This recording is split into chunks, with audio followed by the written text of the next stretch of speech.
Many of you know Zen stories. They always have some humour, but are full of the Dharma, full of messages to help us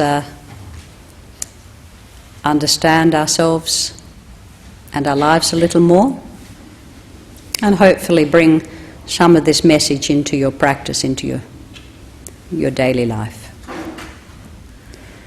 So this story goes that there was a young fellow who was brought to the temple.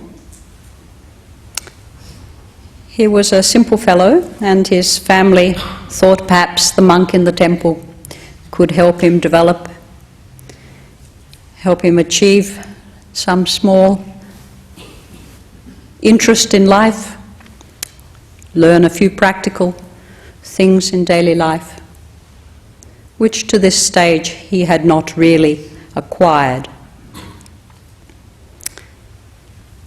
And this fellow comes, and the master spends a lot of time with him. He tries to teach him some simple stories, such as the story of the Buddha. He tries to show him how to do a few simple activities. However, the concentration of this young boy was not so developed.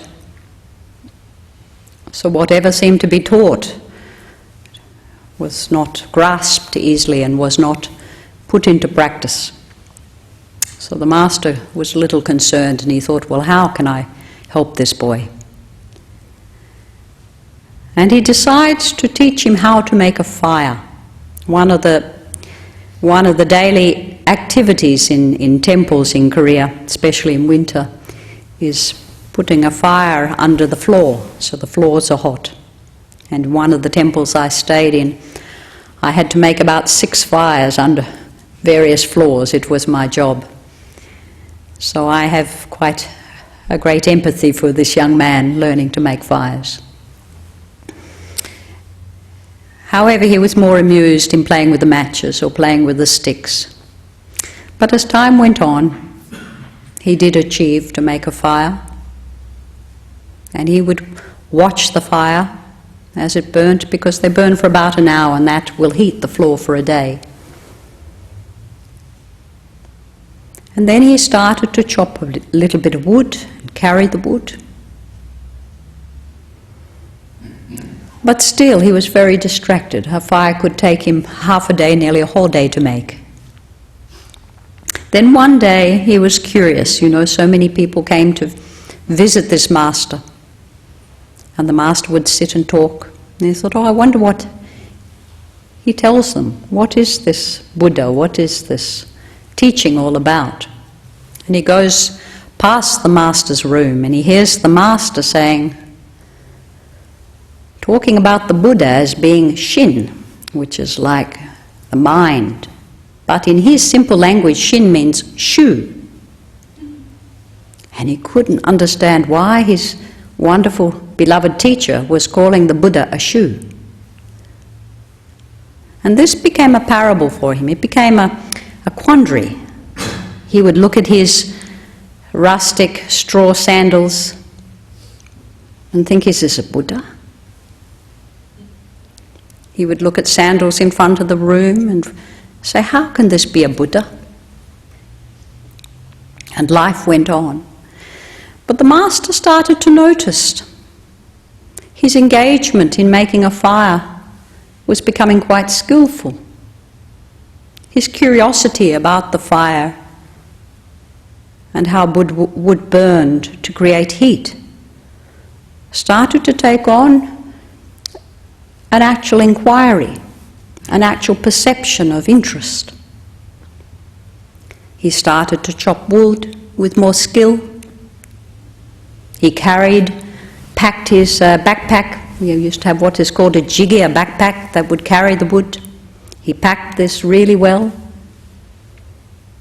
He could carry a bigger load. And he was noticing the odd thing, this fellow was getting sharper. He didn't talk very much, but he seemed to be holding in his mind this quandary about how a Buddha is a shoe.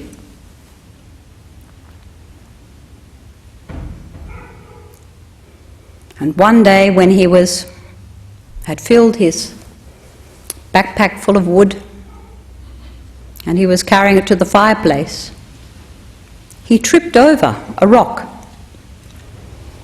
And the shoe, his straw sandal, flew in the air and hit him on the head. And in this moment, he had a profound insight, a profound understanding.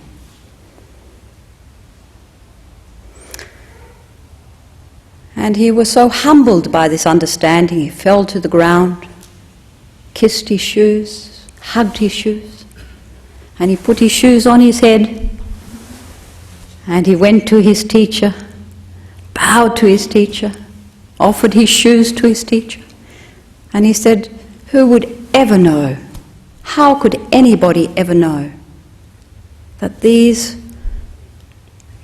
dirty old shoes are a Buddha?"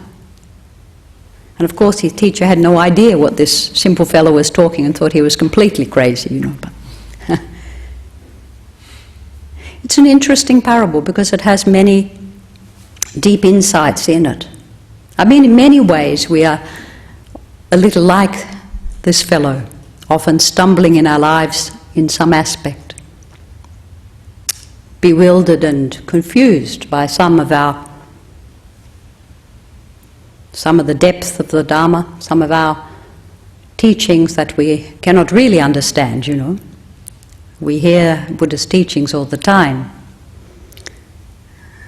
and we use what is easily understood or what seems to work, and other deeper, more profound things do not work. And when you think of the concept of Buddha, is a very profound concept, you know. It is so profound, none of us, or very few of us, have had a full realization, such as the Arahant or the great teachers of the past.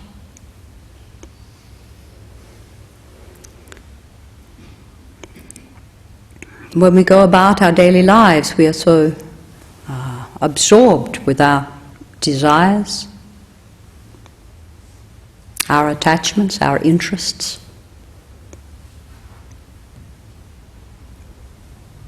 This young fellow would have been very absorbed in his food and certain parts of his living, probably loved the birds flying past, and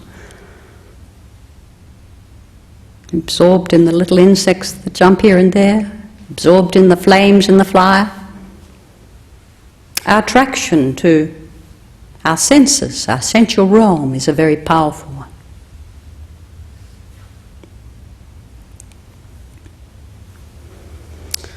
Sometimes when we get very weighed by all that we have in our life, we develop through the attachment also anger or jealousies, ill will, when things do not arise in the way we want them to. And I'm sure, you know, in the same, this fellow in his simplicity still would have had agitations, frustrations. He would have looked at the world and wondered what on earth was really being shared here and spoken about, as he thought when he saw his teacher teaching other people, and all he could understand was the Buddha is a shoe. All he heard was the Buddha is a shoe. Sometimes when our minds are a little bit scattered and confused and simple and overburdened, we become a little lazy. We feel tired in life. Sloth takes over.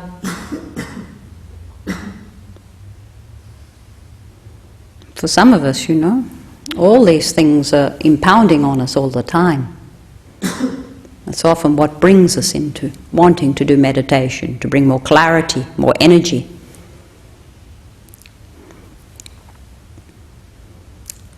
And to actually pacify some of the restlessness that arises in our life.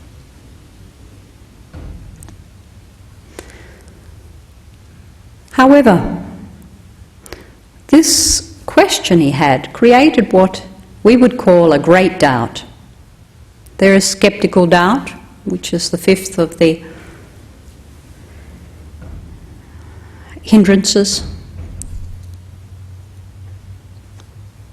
But rather than skeptical doubt for this young man, it was what is called a great doubt. In Zen we say you need great faith, great inquiry, which is great doubt, and great effort to practice. And gradually this fellow started to develop through his great doubt about what is shared between a Buddha and a shoe.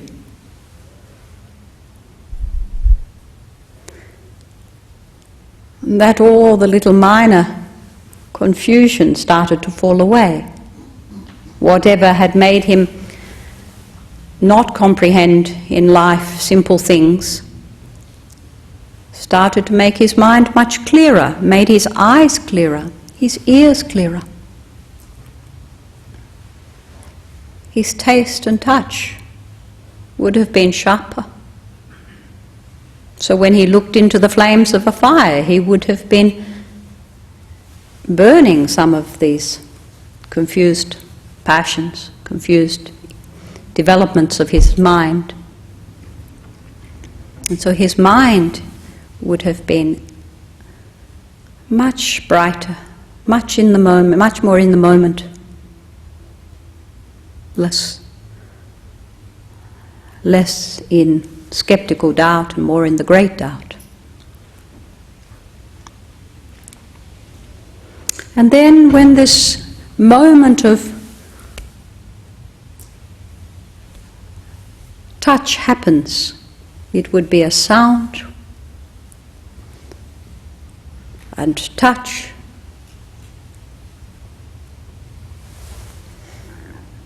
and singular thought.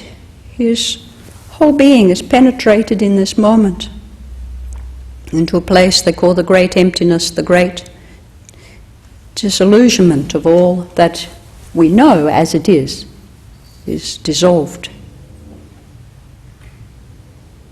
And great freedom arises, great sense of openness and trust and love arises from this.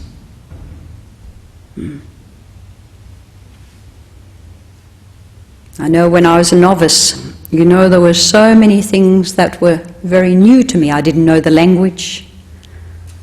The food was very spicy, very salty, so each taste always seemed to be so different. And the people's actions were very different. They were very fast in Korea. The monks and nuns sort of run. And people would talk at me and I had no idea what I was supposed to be doing. So in many ways I was very much like this fellow. And slowly, by listening to the Dhamma and meditating and cleansing my mind through prayer, prostrations, but in particular living in community, living with other monks and nuns, my heart and mind settled and started to find the daily life and the daily practices extremely beneficial. There's a saying in Korea, the practice of monks and nuns is like putting potatoes in a bucket, shaking the bucket like this, and the potatoes rub against each other, and they remove the skin and round the rough edges off. So we become, all a little bit similar in some ways, and our hearts and our strong hindrances sort of fall away. But there is another quite interesting teaching that's fairly unique in the Chinese Buddhism. I'm not sure if there is a comparison in Theravada, but there would be in some level. And it is a teaching about the host and the guest. This young boy comes to a temple, he is like a guest. And the host is the Really, in the temple, the host is the temple itself, and anyone coming into it are really guest. But in this case, the master is the host. In our own mind, it is a school of thought, and it is a whole training about how to train the mind, the senses, and the sense attachments to their objects, the sight and its attachment to shape and colour and form are the guest, you know.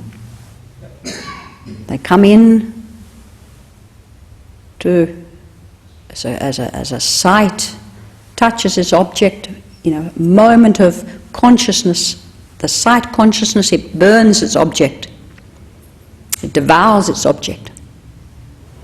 And then it's assimilated through thought processing, the consciousness of thought, to become either something we are attracted to, attached to, or something that is let go. The same in all our senses of hearing and seeing and tasting and touch. These are things that arise through conditions, through our attachments, through our interest, through our inquiry. They either develop into a function, develop into something that we then grasp, put into use, or they fall away quickly. You know, as consciousness arises about the 6th level, it starts to become labels through preconditioned knowing. And then we start to see how useful this is. All done in a split second. Many arising and passing away in a moment.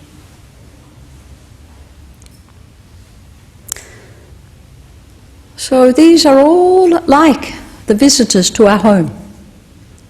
What happens when the guest starts to take over in a home? You invite all your guests in and say, well, welcome, stay as long as you like. What will soon happen? Soon what the home has to offer will dissolve, will disappear.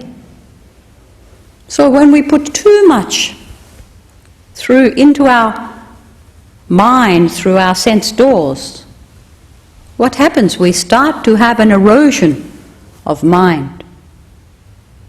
The mind starts to become very confused.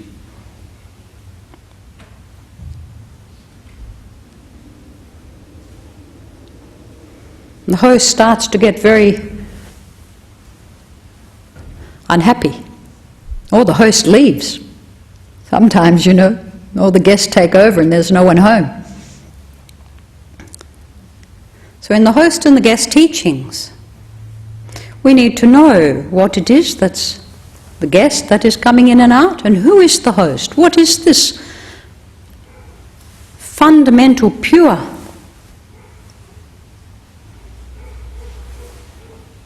existence that is always present, the only unconditioned thing?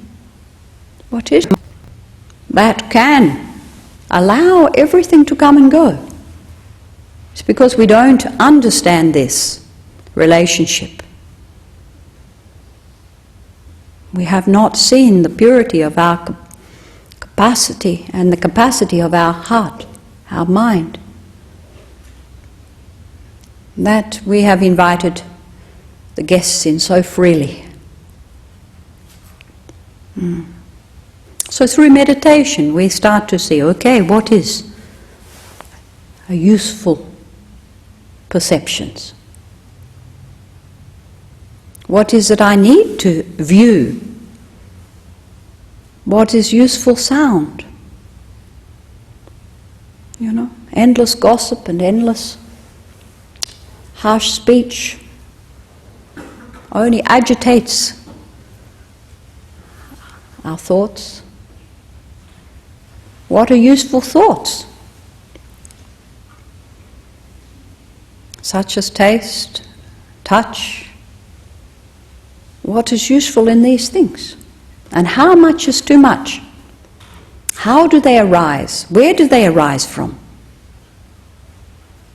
If you take one sense organ as a practice, such as we are doing the practice of breath, it is a tool that allows us to connect to sensation or movement or thought.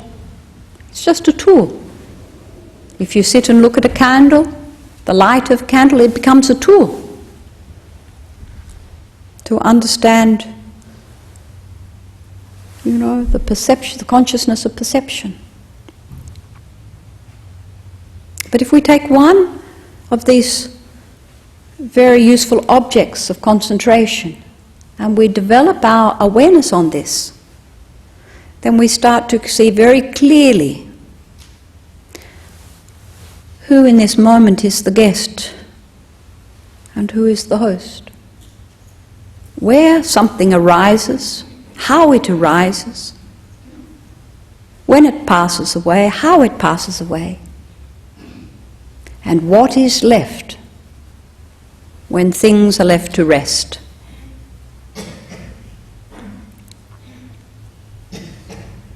In Zen training, this is very important. We are trained to actually act as if the external world, the objects we use in our life, are no other than myself. When I hold something, I hold this tissue. In this moment, this tissue is an extension of me. Why? Because the object of touch only exists because of the capacity in this body to feel, to sense through feeling. Just as the object of seeing can only exist because of the faculty of eye and the consciousness which arises in relationship to the seeing. But then what is the problem here? There's not a problem so much with pure seeing and pure experience. But what does become a problem is our attachment or rejection or unuseful use of these senses and their objects. So the Buddha taught us, once we understand clearly what is arising and passing, how it is arising and passing, and what it is we hold in our mind, then we actually will benefit not only ourselves but others, everyone in our life. Because what happens? We become more caring about what it is we touch, what we bring into our life. We become more careful about the guests we invite in, and we become a better host.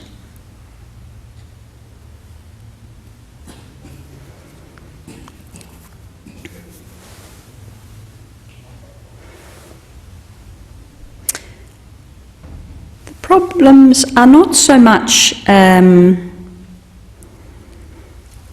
related to, unpleasant things arising for us. It is not really a problem. These are a wonderful opportunity for us to practice if we do not have the defilements or the ignorance. We do not have the dislikes or the emotions, the fear, the anger arising. It becomes very difficult to practice. It's a much more subtler level of practice. So when these ordinary everyday emotions arising from our relationship through the senses and the sense doors, then we have a great opportunity to work with these and understand what is going on here clearly.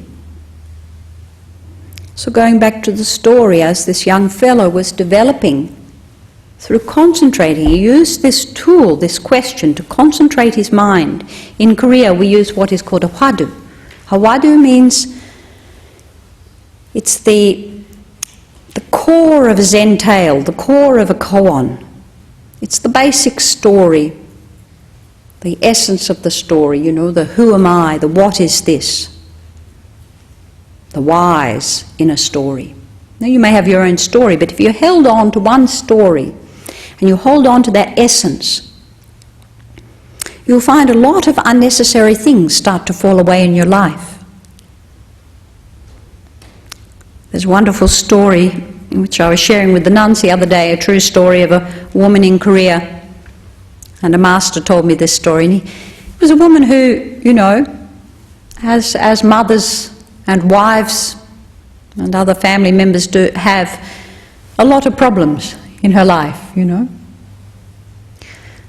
The husband had other affairs, and the children were misbehaving, and she was losing, you know, really losing a sense of family here, and very distracted about everything, very disturbed. And she comes to the master and she's always complaining. This person's doing this and that person's doing that. And he sat and listened, and then at the end he said, I'll give you one teaching. I'll give you one thing. It doesn't matter. Never mind, it doesn't matter. He said, hold this. Just hold this one phrase. Whatever happens, never mind. It's an interesting word, never and mind. It doesn't matter.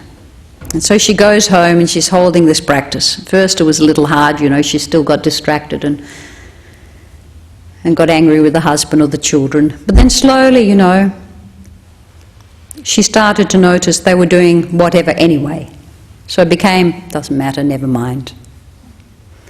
Then little by little the husband started not going out so much and being home and taking a little more responsibility. And the children were getting brighter at school and more interested in their homework. And she was continuing on with this practice. Whatever you do, it doesn't matter. Do it because you like it, don't do it because you don't like it. And she held this practice. One day a neighbour came and said, oh, your child's fallen in the pond. Never mind. Your husband's crashed the car. Never mind. No great disasters came.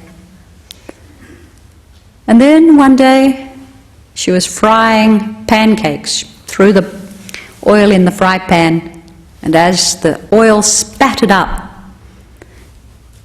her mind in this moment was purified. And she had again used this tool as the young simple fellow and had cleared her mind, purified her mind, observed what was necessary in her capacity to do, became very mindful of her daily actions, mindful of her responsibilities, and allowed others their space to become mindful of theirs. Trust developed without even trying. Friendship developed without even trying. Love developed. Compassion developed. Where the mind became still and not overly interfering all the time.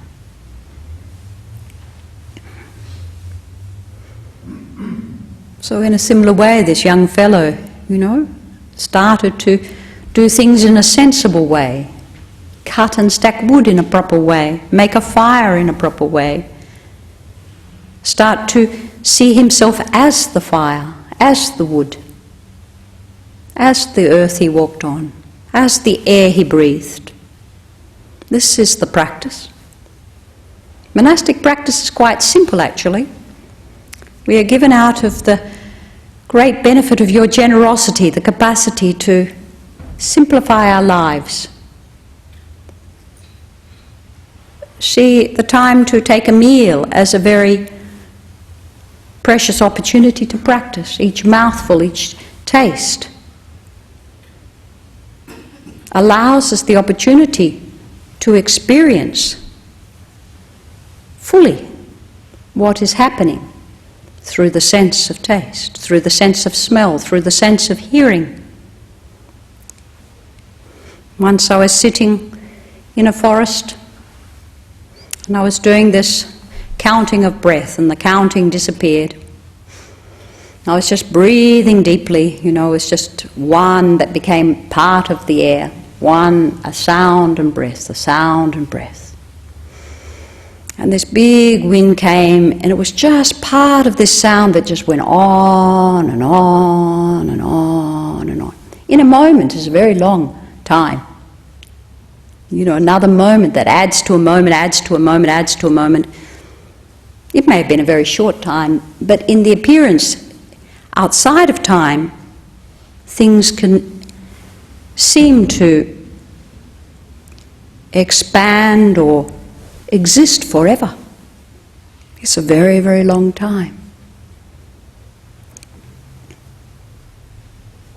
So as our moments can become a little bit fuller, freer, more open,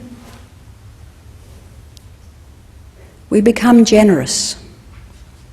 We want to give of ourselves. It's a natural response. Human beings are naturally open, generous, kind beings. Babies are naturally open, generous. They don't think I'm generous, they are just totally giving in this moment. But little by little, our perceptions and ideas and attachment to these things create many walls in our life, many boundaries that we become very confined by. So we use this opportunity to come to a place like this, to listen to Dharma talks from monastic of all tradition. You're very obviously very grounded in Theravada practices. You have wonderful teachers like Ajahn Brahm, Sister Vyama. So you're very grounded in all the truth the Buddha had to share. But are we bringing this into our life? Are we really looking into this practice as if it is our life, as if it is the last breath? If so, then in this moment we are complete. We are fulfilled. If death comes, it is only another moment of life. You don't have life without death. You don't have the front of the hand without the back. You don't have an in-breath without an out-breath. Mind you, you may not have another in-breath. But once you've had that in-breath, you have your out-breath.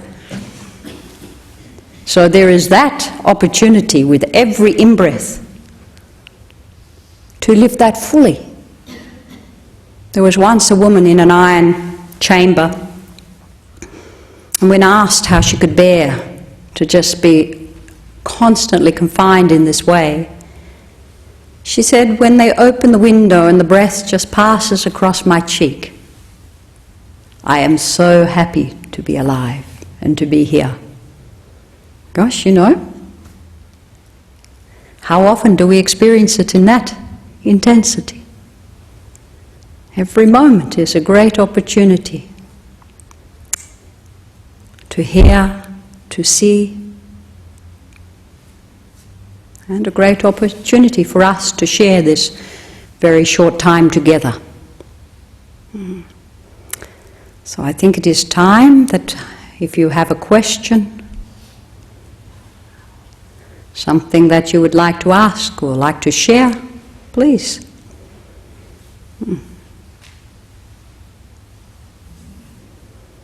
Be free.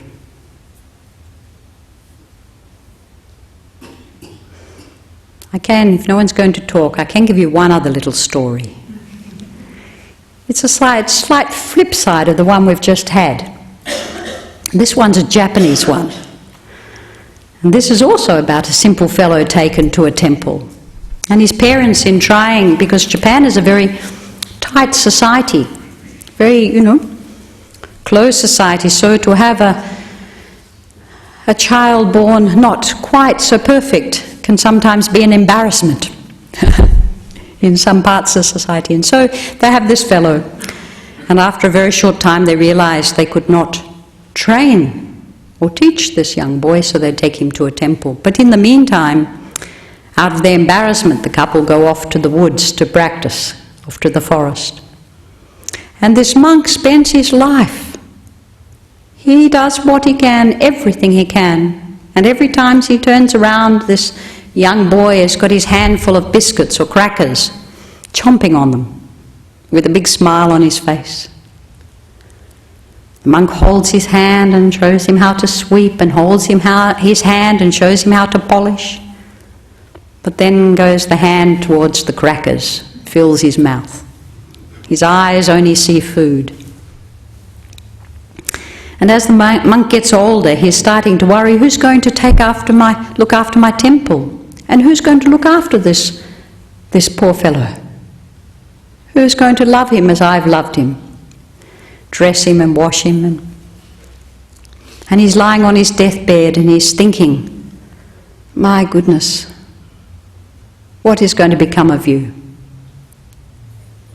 And at that moment, with his hands full of crackers, he stuffs them in his mouth and chomp! And the old monk, his worries fall away and he dies with a big smile on his face. And as the story goes, that throughout his life he illuminated not only his parents, but many people, the old monk and many other people who came into his life. So the basic moral of the story is we never know who comes into our life, who can be in their rather unforgiving, perhaps unpleasant nature, can be our greatest inspiration, our greatest enlightening factor. So some of those people who may be of annoyance, who may be problematic, who may appear as if they are petty tyrants, in fact may be the very thing we are needing to help our practice go along. So I'm sure someone has a question. The Buddha said if you have no questions, then the future is looking very dim.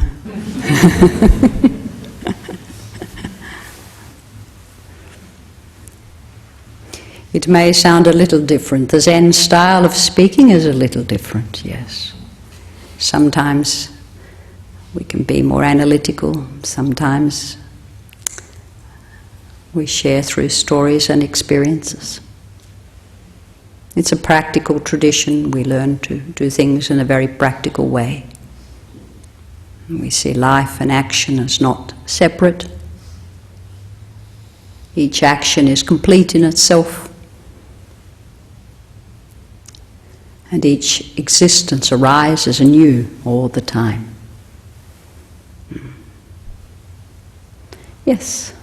Now, I'd just like to ask, for people like myself, when we're out here and we work every day and we've got the world to deal with, I almost feel like every day I'm just sort of being wound up.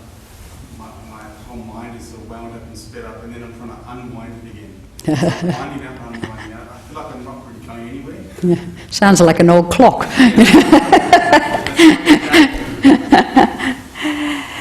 I mean,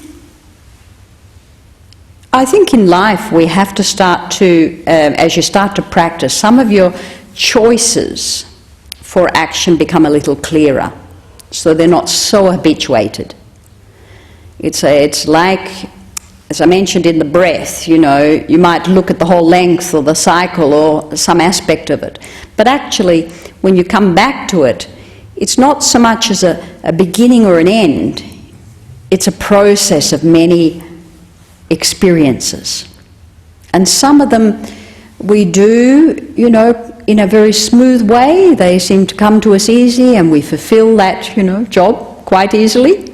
And others are quite a challenge. And that is in all aspects of our life.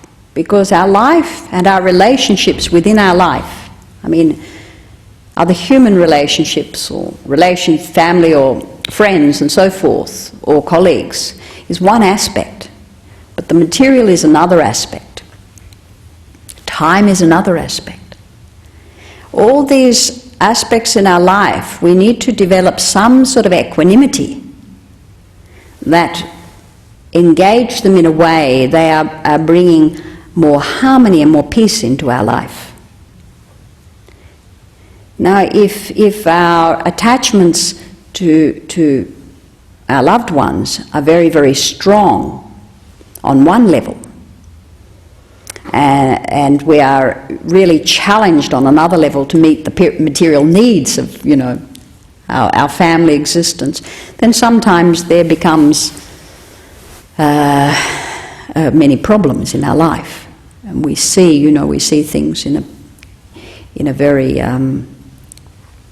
scattered way, or a very detached way. But actually they're not. They are all a part of who you are. And the practice of meditation is to make you see yourself as a whole unit. And all these things are not going on as if they're separate out there. They're not something that's manifested outside of your control. There's something that you have actually made choices to create and engage in. So whenever we make a choice to do something, I make a choice to go from here outside, there is a means to go from here to there. And I develop the skills to do all these things in my life. If you have too much, and I find in people's lives now, young people, their sense experience is just phenomenal. Sometimes it's too much. So they're wound up. By the time they go to bed, they're so wound up with so many impressions and so many experiences in the day that they never rest. And they feel driven by those experiences and those impressions. They say that an 8-year-old girl experiences, more new things than her 80-year-old mother has lived in a lifetime. It's amazing. She somehow is introduced to so much in a very short time. So we have to be a little bit careful how much we want to bring into our life. And my personal experience is, how much can I get rid of it? How much can I simplify it? Is the message to actually making you a little bit happier. Now that doesn't mean necessarily getting rid of all your material things, but it can mean that you can shed some of the responsibility of holding on, or some of the attachment to, what it is you have. Because it's really only because we really think this is very real, very important, it's mine, the I sense here, the grasping here is what is making the main problem. So the more we see that these are things that have come into our life, because if you can sit down and work out the conditions for it and recognize those conditions, and you can start to clarify your mind to think, well, I only have this many hours in the day, how am I going to share it amongst all of my existence? What is really important here? Sometimes we're very willing to have all the new things all the time, something new, some new experience. We go to a different restaurant every night, watch a different movie every night. This input is a massive on your height. You can take a lot of it, but at some point you can't take much more. Because are you really experiencing it then? Or are you just, it's just, this massive sensational input? So from meditation we try to simplify it, we try to come back as much as we can to a practice that will concentrate the mind in this moment, so we can be completely one in this moment with some practice. And what that will do is that will open the mind, center it, still it, and it will bring peace there. It will bring some peace. And if a bit lucky, maybe some bliss will go with it. Some lightness, you know. They say the fire rises, and as the heat element rises, the consciousness rises. It creates this spacious, lucid, clear mind that has the quality of deep, deep inner peace. And then you come into your other activities with this state. Yeah, things become simpler. You do them differently. So it's very important that you develop some aspect of meditation. Very, very important. And you do it every day.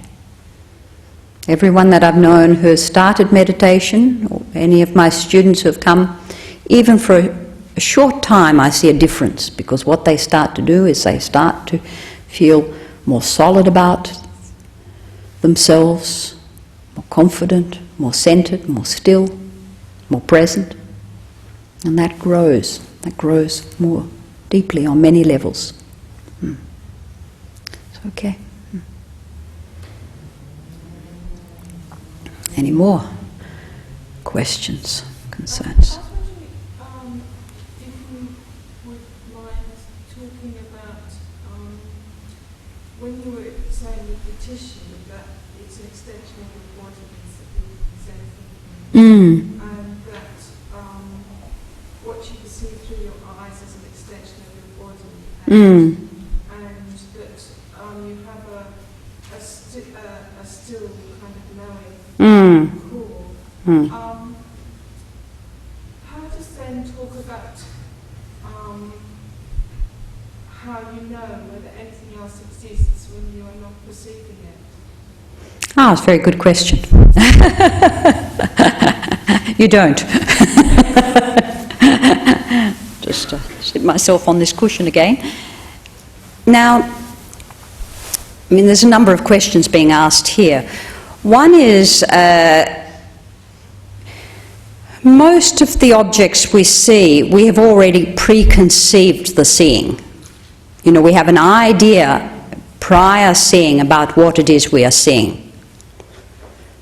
And that has come from, you know, the conditions of previous experience. As that develops in the mind, much of what we are doing in life is already preconceived. We already are working from what it is we have intention to gain out of that action. As you start to meditate more and there is less of the preconceived, less of the connection to memory, so much as the idea of shape and colour. You know, that's green because I know it's green through previous experiences, or yellow, whatever. You become, there is an object of perception, but what doesn't arise in it are all the desires or interest or intent with that object. And so the mind, it will see things arising, but when it doesn't grasp it, they just arise, you know, in multitude. They might just flow through as if, you know, it's the wind passing you. But when there's not grasping, there is a witnessing, but there is a resting of the mind in the nature of things.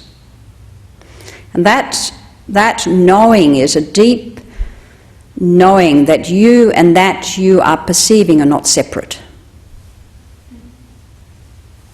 They cannot be separate. You take away your eyes. It's not that the external world from another century experience doesn't exist, but for a person who passes away and the senses no longer experience life as they do now, this world does not exist in the same way to them. You can understand that, can't you? So the knowing, most of our knowing is a very preconceived idea about our existence.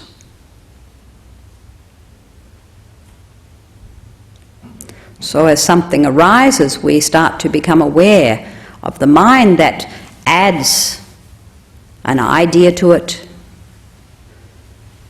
adds previous condition to it, such as judgments, adds emotion to it, such as I like or I don't like.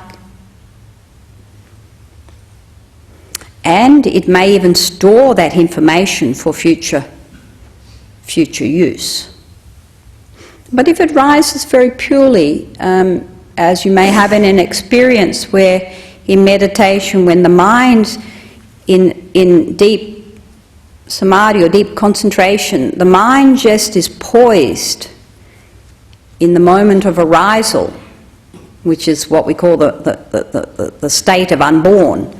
It never actually comes to creating in this heightened experience of meditation. It doesn't come to actually creating formations that develop attachment, name, shape, form. Core has a sense of oneness with other beings. Well, the oneness is another experience again, yes. You can, once perhaps the sense of I in its, selfish, egoistic, attached way starts to fall away, then the sense of us, so to speak, or the sense of connection becomes very apparent. So you start to see there is a deep interrelating going on all the time. We can't sit in this room without the floor and the walls and everything that's supporting us to be here. We are connected to this floor at this particular moment in time. And this space, and all of us sitting in here. There is a connection, if only in colour. We take everything else away, colour and shape. We are connected. Because we all have an idea of red and yellow and blue and pink. Now we take away that idea, what are we seeing? Would you be necessarily seeing people? Not necessarily. Because this is a concept, this is an idea that we have created from our beginningless, as we say. And these, as you start to meditate and you get more clarity and space in the mind, you start to see things anew, fresh. It's like you can look at a leaf as if you've never seen a leaf before, and find great joy in that moment, because there is great joy in something that's very new to you, very fresh, where you're not caught by concepts. In meditation, early meditation retreats, I remember, walking around laughing at really simple things. So would you say that you're interacting with your visual experience of that leaf at that moment, or are you interacting with the essence of the leaf, which is the thing that's given you? Well, I think, going back to your oneness, your sharing of oneness there, once you start to see somehow in that moment you are that leaf, you're arising as that leaf is arising to you, as, being present to you,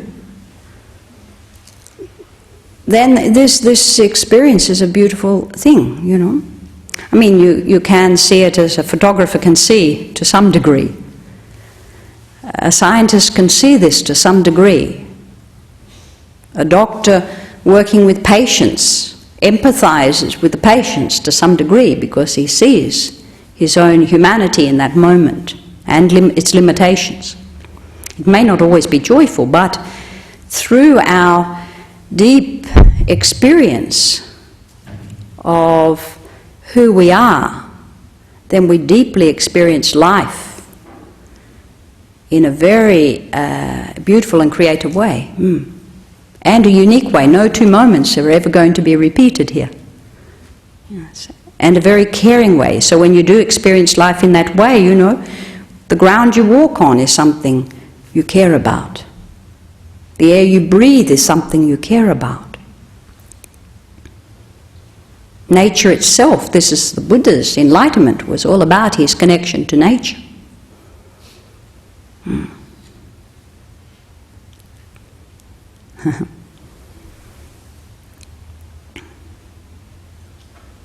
Yes. would like to ask a question. Yes. You were talking a story about Nevermind story. After 24 years, my marriage disintegrated and my ex-wife was blaming meditation for it. So it wasn't Nevermind, it was very painful experience. I would like to tell us about Nevermind, and is it 24 years of attachment or of love, or both or nothing?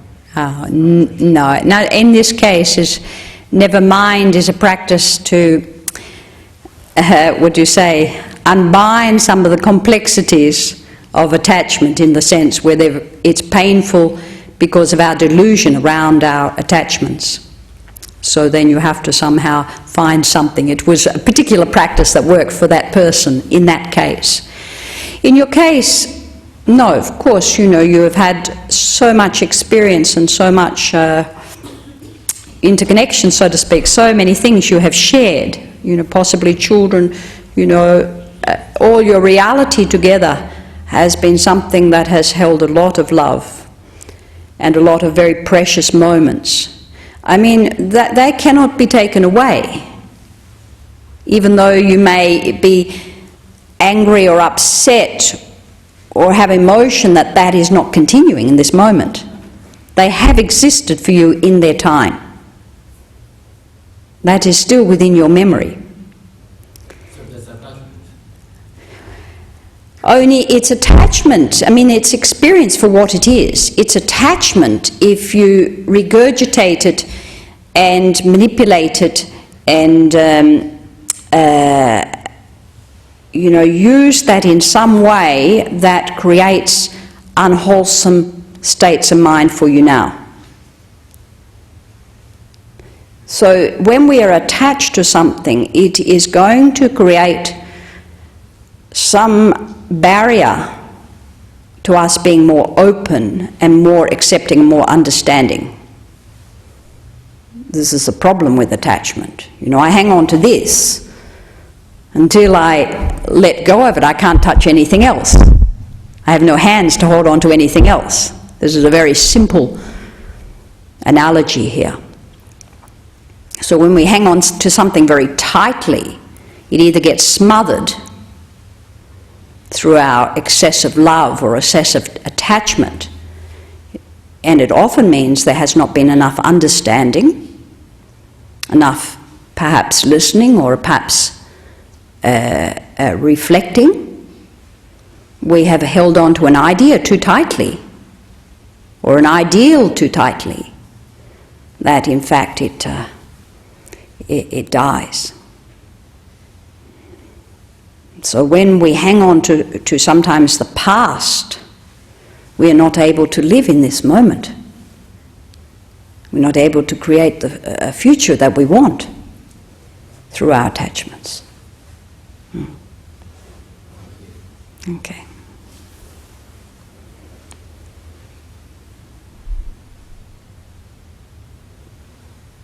Can I ask you something? Yes. I think your story of the young boy on the shoe, Mm. is there an answer as to how the shoes are impacted to that? Because the idea of Shu and his idea of Buddha are in fact really a concept. You know, he had a concept, the shoe was used for a certain purpose. And even though he thought, you know, the Buddha must be something profound, there's a big gold Buddha in the the shrine room, he couldn't, and he believed his teacher so profoundly, he couldn't understand why his teacher would call his dirty old shoe a Buddha. I mean, the teacher didn't say that, because Shin also means like mind, a profound mind in this language. It's just he didn't know that meaning of that word. So he held this very delusory concept in his mind. But we actually are always holding very delusory concepts in our mind. We think this is very good for us. And actually, it may not be. When you're a little bit more clearer about life, you start to see a lot of things you've been holding in your mind as being fact, or as being true, or as being good, have not been as you've thought them to be. Even views about yourself. So he thought, the concept of him as the Buddha is this gold image. So how could the Buddha be a shoe? But actually, we're not talking historical Buddha here. We're talking a state of enlightenment as Buddha. So how he came to have an understanding was when, in the moment, not only sound, but the touch. So it was touch, sound and movement, all in this one moment, with the thought. He was probably thinking, how this inquiry that had already made his mind, the other thoughts had fallen away, and he just is holding this one thought, a bit like a mantra probably. This one inquiry, when you're inquiring about something, a scientist trying to resolve a problem, they only have one thing on their mind until they break through that problem. So he's got this one thing on his mind, and then suddenly the shoe hits his head and breaks straight through it. Just slices through it. And of course, then the shoe in this moment becomes something of profound existence. Because it is the very thing. Like for the Buddha, it is when he saw the morning star and he had his great realization. For some teachers, it's when they hear a bird chirp or a tree fall or the lightning strike.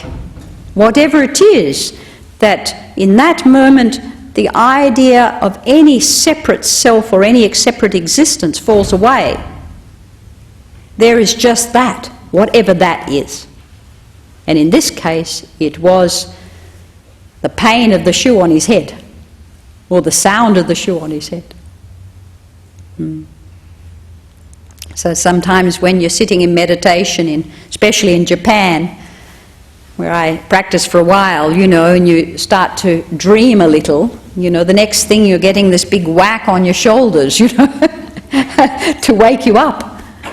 It is a similar sort of experience here. So anything in fact can be a Buddha moment? Anything in fact can be a Buddha moment. And if you read the stories, enlightened stories of how people have come to their understanding, their deep understanding, there is a very great range. Because it is based on overcoming the illusions we have about our senses and who we think we are. So once this delusion falls away, anything that is going to make it fall away, whether it is a little bit easier through feeling and hearing than it is through seeing. And I only say that in that perception's very fast. Seeing perception's very fast. But I heard the other day, interesting thing, that skin is an extension of the ear. We always think of an ear as an extension to our skin. So what came first was, the organ of the ear, with all the little hairs on it. So hearing and feeling are very closely connected. And in Zen stories they say once you can hear through your eyes and see through your ears, or taste through your senses, then you start to understand this body a little bit more. some of the practices, some of the things that happen in a samadhi state, that you'll experience the body in a very different way, especially if you have samadhi while you're eating or while you're bathing.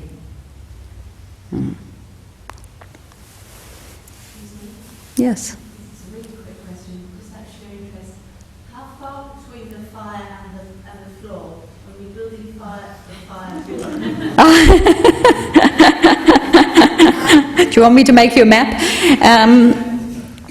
Well, the fire actually is probably, so where the Buddha is sitting, you know, you've got the Buddha, where the Buddha is sitting, that would be the floor level, and the ground level of the fire would be where the floor is, approximately. So when they have a place where you make fires, generally, either that or if it's at floor level and the house is much higher. No, you crouch, usually on your haunches crouching, because the fire goes down.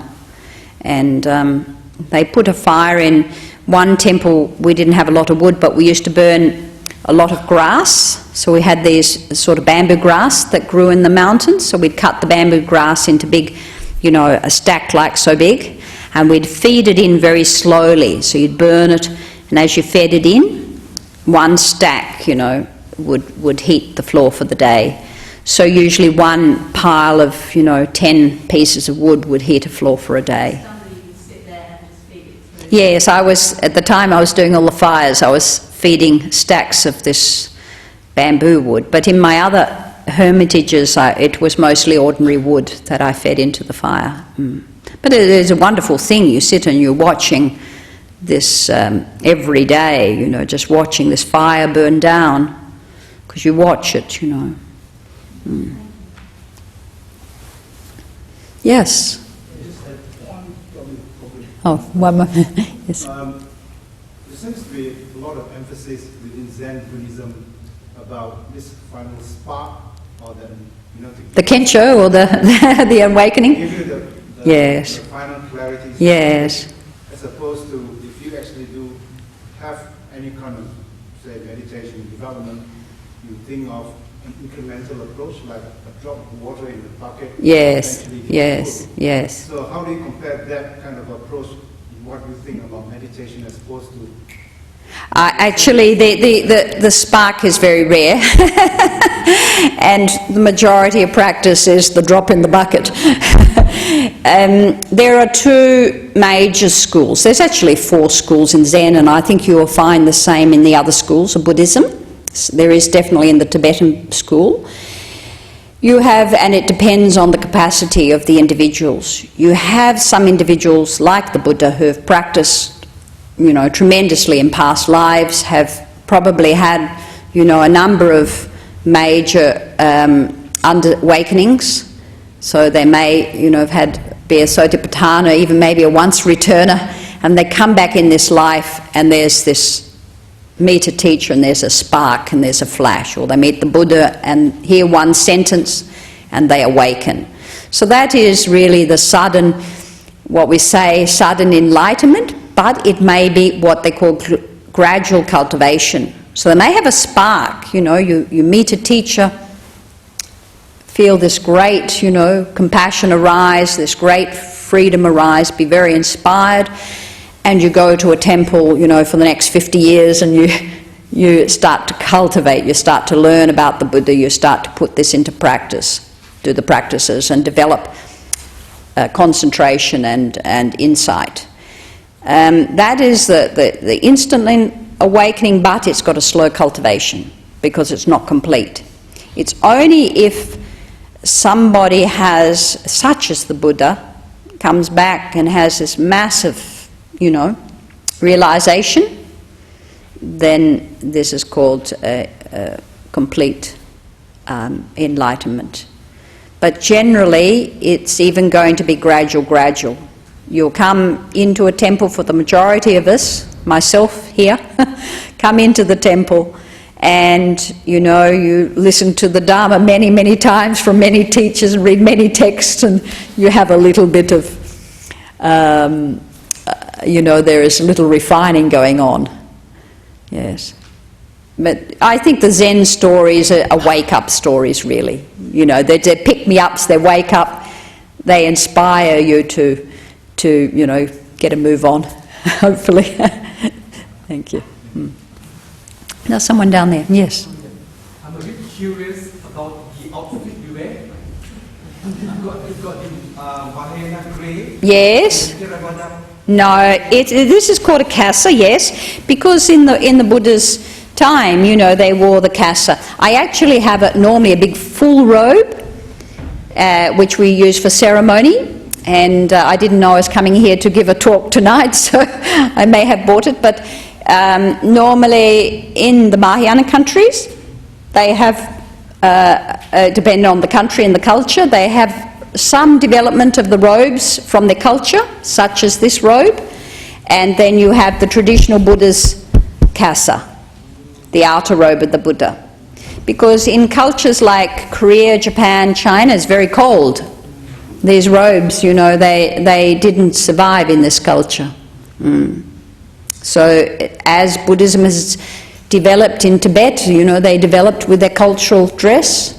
China developed with its cultural dress, but all the traditions hold as representation of the traditional Buddha this kasa. It holds what is called the paddy fields, the rice fields, and it also holds the idea that the robes were made from rags and dyed with the ochre of the ground, yes. You've got the Mahayana grey and Theravada, you know, it's like two mixtures. Yes. Well, in some ways, there is something like this in Zen tradition. You know, in my tradition in particular, there is many aspects in the practice very similar to Theravada. And then you have the Bodhisattva aspiration and the Mahayana aspect to that. Yes. Okay. Well, I think it's this time of night that we've all had a wonderful evening, so thank you very much for coming. And I hope you can take one or two small messages from this evening's talk and bring it into your life and reflect on it. And may it bring you great peace and happiness. Thank you very much.